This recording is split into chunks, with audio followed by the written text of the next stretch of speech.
அண்மை செய்தி. பொங்கலுக்கான பரிசுத் தொகை யாருக்கெல்லாம் வழங்கப்படவில்லை என்று உயர்நீதிமன்றத்தில் மனுவானது தாக்கல் செய்யப்பட்டுள்ளது. அதனை அண்மை செய்தியாக பார்க்கிறோம். மேலும் இதுகுறித்து விவரங்களை அளிக்க உயர்நீதிமன்றம் ஆணை பிறப்பித்துள்ளது. விவரங்களை செய்தியாளர் கிருஷ்ணா வழங்க கேட்கலாம். கிருஷ்ணா, விவரங்கள் என்ன? வணக்கம்.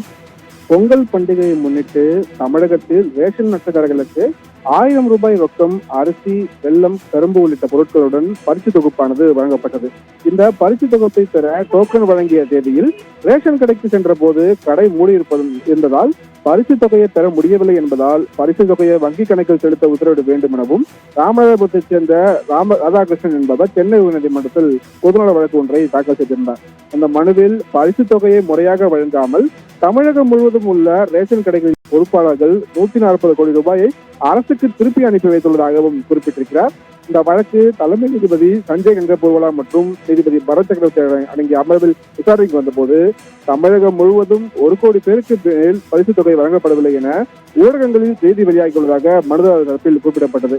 இதையடுத்து யார் யாருக்கெல்லாம் பரிசு தொகை கிடைக்கவில்லை என்ற விவரங்களை சமர்ப்பிக்கும்படி மனுதாரர் தரப்புக்கு உத்தரவிட்ட நீதிபதிகள் வழக்கின் விசாரணையை ஏப்ரல் 12ஆம் தேதிக்கு தள்ளி வைத்து உத்தரவிட்டிருக்கிறார்கள். ராஜலட்சுமி,